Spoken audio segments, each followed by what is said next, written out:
Hello, আমি আম্মি বলছি।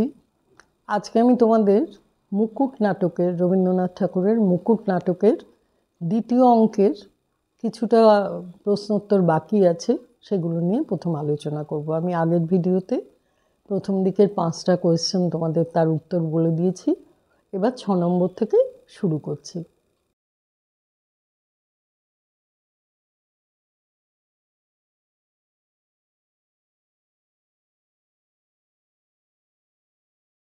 তাহলে তোমরা খাতা পেন নিয়ে বসে পড়ো, এটা তোমরা টুকে নাও, আর তারপরে তোমাদের মতো করে তোমরা লিখো।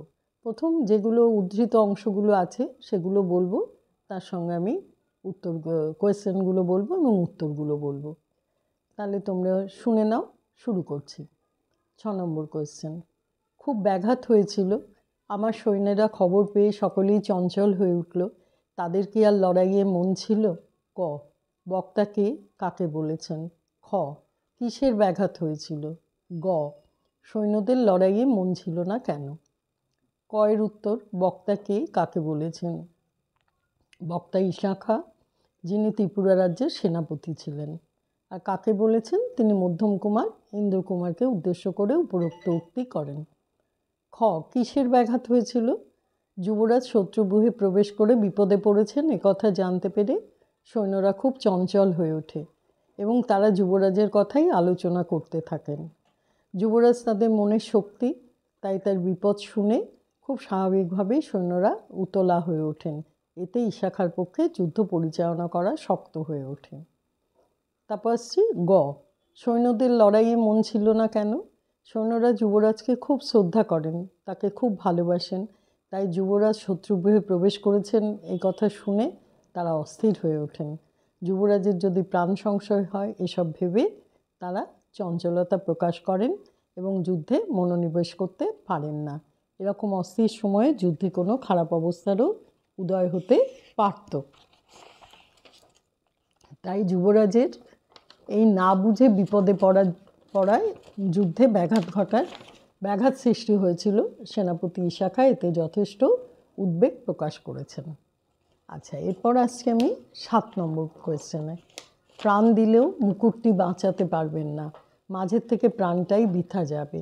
বক্তা কে, কাকে উদ্দেশ্য করে বলেছে? খ, উদ্দিষ্ট ব্যক্তি সন্ধির শর্ত অনুসারে কী দিতে রাজি ছিলেন?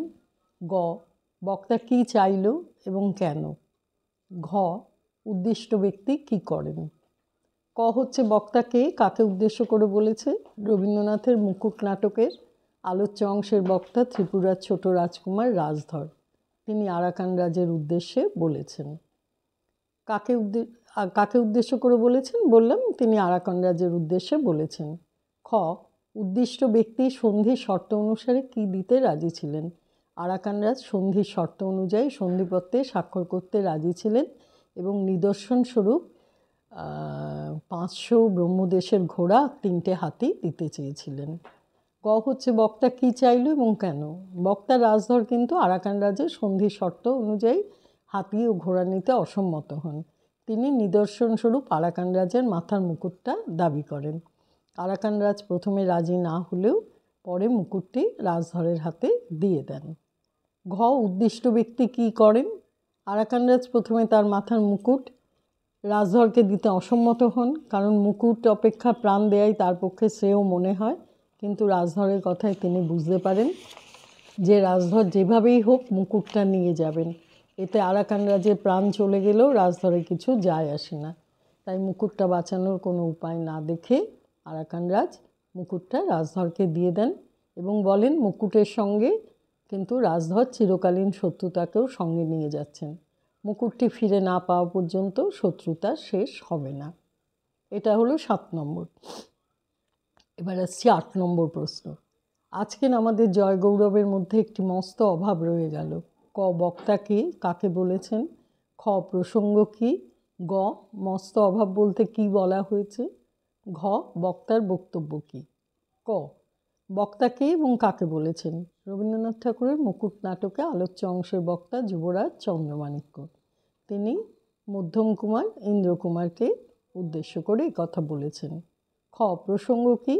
আরাকান রাজ পরাজয় স্বীকার করে সন্ধিপত্র পাঠিয়ে বলেছেন যে তিনি আর যুদ্ধ করবেন না। যুবরাজ সেই সংবাদে অত্যন্ত খুশি হলেন, কিন্তু রাজধরের যুদ্ধ না করা এবং 5,000 সৈন্য নিয়ে যুদ্ধক্ষেত্র থেকে দূরে থাকা এসবই যুবরাজের দুঃখের কারণ। সেই প্রসঙ্গে তিনি উপরোক্ত উক্তি করেন। তারপর আসছে কি মস্ত অভাব বলতে কি বলা হয়েছে? জয়ের খবর আসার পর যুবরাজ রাজধরকে অনুপস্থিত দেখে জয়ের আনন্দ উপভোগ করতে পারেন না। তিনি রাজধরকে পাশে না পাওয়ার অভাব অনুভব করতে থাকেন। এছাড়াও রাজধরের যুদ্ধে প্রত্যক্ষভাবে অংশগ্রহণ না করা এবং 5,000 সৈন্য নিয়ে দূরে থাকা এই ব্যাপারটাও তিনি মন থেকে মেনে নিতে পারেন না। এসব কারণেই যুবরাজের মন বিষণ্ণ হয়ে পড়ে। হচ্ছে বক্তার বক্তব্য কী? বক্তা যুবরাজ অত্যন্ত স্নেহপরায়ণ ব্যক্তি। তিনি রাজধরকে খুব স্নেহ করেন, তার কোনো দোষও তিনি দেখতে পান না। আর এই জয়ের দিনে রাজধরের অনুপস্থিতিতে যুবরাজের মনে বেদনার সঞ্চার করে। রাজধর কোথায় আছেন, কেমন আছেন, এসব নিয়ে যুবরাজ উৎকণ্ঠিত।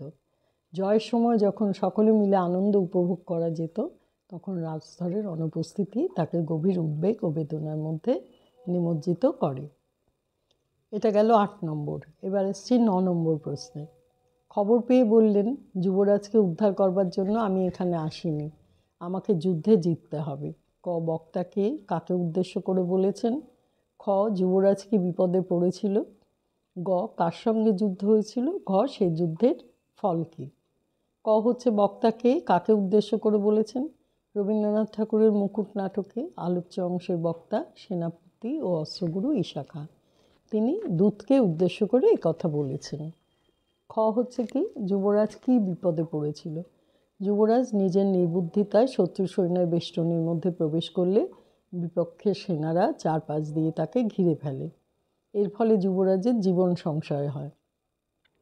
এই অবস্থা প্রত্যক্ষ করে ঈশা খাঁর কাছে এক দূত গিয়ে যুবরাজকে আসন্ন বিপদের হাত থেকে বাঁচানোর কথা বলে।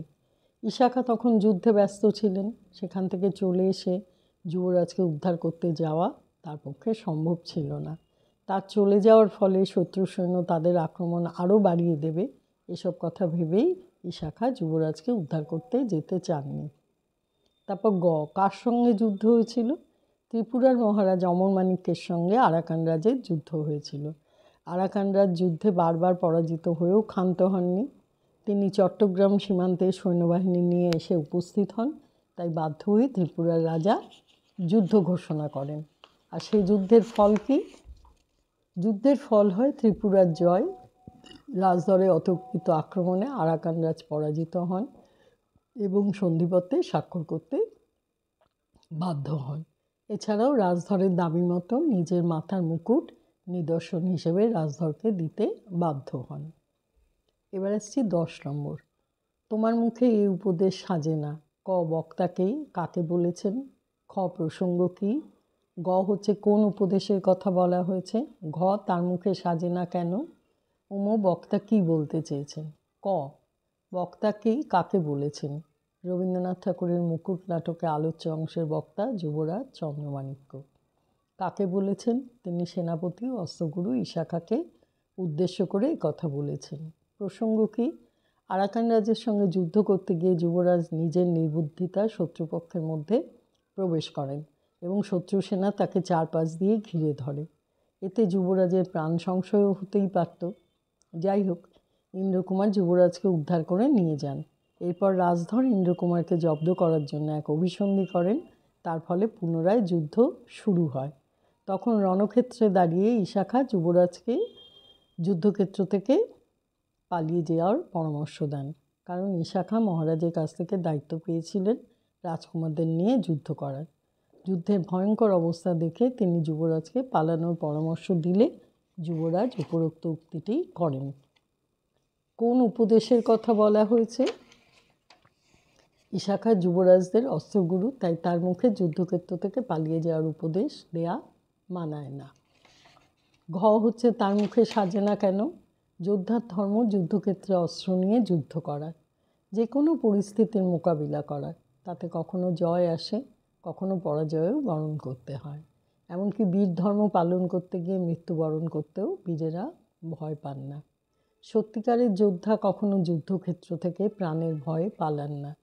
যেহেতু ইশাখা তাদের অস্ত্রগুরু, তিনি যুদ্ধের ভয়াবহতা আঁচ করে কখনো তার শিষ্যদের পালানোর পরামর্শ দিতে পারেন না। বক্তা কী বলতে চেয়েছেন? যুবরাজ যুদ্ধক্ষেত্র থেকে পালিয়ে যাওয়া থেকে মৃত্যুবরণ করাকেই শ্রেয় বলে মনে করেন। তাই শত্রু সেনার মধ্যে বেষ্টিত হয়ে যুবরাজ কখনোই পালানোর কথা চিন্তা করেননি। তাছাড়া পালানোর কোনো পথও ছিল না। যুবরাজের মতে যুদ্ধক্ষেত্রে প্রাণ বিসর্জনের সুযোগ যখন এসেছে, তখন সেটা বরণ করে নেওয়াই বীরের কাম্য। যুদ্ধক্ষেত্র থেকে পালিয়ে প্রাণ রক্ষা করা বীরের ধর্ম নয়। এটা গেল 10 নম্বর। এবার আসছি 11 নম্বর। 11 নম্বরটাই দ্বিতীয় অঙ্কের শেষ প্রশ্ন। কেউ যেন জানতে না পারে। ক, বক্তাকেই কাকে বলেছে? খ, কারা কি জানতে না পারে? গ, বক্তার এই লুকোচুরি কেন? ঘ হচ্ছে শেষে কি হয়? ক, বক্তা কে কাকে বলেছে? বক্তা কনিষ্ঠ রাজকুমার রাজধর। তিনি তার মামাতো ভাই এবং তার সহচর ধুরন্ধরকে কথা বলেছেন। খ হচ্ছে কারা কি জানতে না পারে? রাজধর ইন্দ্রকুমারকে জব্দ করার জন্য একটা পরিকল্পনা করে। সে ধুরন্ধরকে দিয়ে চিঠি পাঠিয়ে আরাকান রাজকে জানাতে চায় যে সে যুদ্ধ থেকে অবসর নিয়ে 5000 সৈন্যকে নিয়ে ত্রিপুরায় ফিরে যাচ্ছে। এদিকে ইন্দ্রকুমার যুবরাজের প্রতি অভিমান করে দূরে চলে গেছে এবং যুদ্ধ শেষ হয়ে গেছে বলে সৈন্যরাও শিবিরে ফেরার জন্য ব্যস্ত থাকবে। এই সুযোগে আরাকান রাজ যদি হঠাৎ আক্রমণ করে তবে কি হবে? তবে ত্রিপুরার জয়, ত্রিপুরার পরাজয় অবশ্যম্ভাবী। চিঠিতে লেখা এই কথা যাতে কেউ জানতে না পারে, বিশেষ করে সৈন্যরা, তাই রাজধর এই সাবধানতা অবলম্বন করতে চাইছে। গ, বক্তার এই লুকোচুরি কেন? বক্তা রাজধর জানেন যে তার এই পরিকল্পনা ত্রিপুরার বিপদ ডেকে আনবে। তবুও শুধুমাত্র ঈর্ষা ও বিদ্বেষের বশবর্তী হয়ে তিনি এই পরিকল্পনা করেন। শুধুমাত্র জব্দ করার জন্য রাজধর এই ধরনের ষড়যন্ত্র করেন। আরাকান রাজকে সুযোগ করে দিয়ে তিনি ত্রিপুরার সর্বনাশ করছেন। এই কারণেই তিনি এতটা লুকোচুরি করতে চান। শেষে কি হয়? শেষে যুবরাজ অত্যন্ত আহত অবস্থায় কর্ণফুলী নদীর তীরে গাছতলায় পড়েছিলেন। ইন্দ্রকুমার যুবরাজের আহত হওয়ার খবর শুনে ফিরে আসেন। রাজধর যুবরাজের কাছে ক্ষমা ভিক্ষা করেন তার কৃতকর্মের জন্য। শেষে সব কিছুরই মীমাংসা হয়। যুবরাজের আদেশে রাজধর মুকুটটি ইন্দ্রকুমারকে দিয়ে দেন, কিন্তু ইন্দ্রকুমার মুকুটটি যুবরাজকে পরিয়ে দেয়। তবে এই যুদ্ধে শেষে সেনাপতি ইশাখার মৃত্যু হয়। তো এইটা হলো দ্বিতীয় অঙ্কের সব কোয়েশ্চেন আনসারই তোমাদের বলে দিলাম। তোমরা ভালো করে একটুখানি টেক্সটটা পড়ে নেবে, নিলে তোমাদের সুবিধা হবে। কোথার থেকে কোয়েশ্চেনগুলো, উদ্ধৃতিগুলো দেওয়া হচ্ছে সেটা না বুঝতে পারলে কিন্তু উত্তর দিতে পারবে না। বারবার আমি একই কথা বলছি, তোমরা টেক্সটটা খুব ভালোভাবে দেখে নেবে। তার সঙ্গে কোয়েশ্চেনগুলো তোমার অটোমেটিক্যালি মোটামুটি তো জানাই আছে, উত্তর দিতে এমন কিছু অসুবিধা হবে না। শুধু পড়ে নিলে তোমরা উদ্ধৃত অংশটা কে বলেছে, কাকে বলেছে, এইটুকু তোমাদের মনে পড়লেই কিন্তু পুরো বিষয়টা একেবারে তোমাদের কাছে সহজ হয়ে যাবে, সোজা হয়ে যাবে। তাহলে যা বললাম আশা করি বুঝতে পেরেছো। এখন থেকে আস্তে আস্তে তো এগুলো রেডি করতে হবে। রেডি হয়ে নাও আর ভালো থেকো তোমরা। আজকে তাহলে এই পর্যন্তই, আসছি।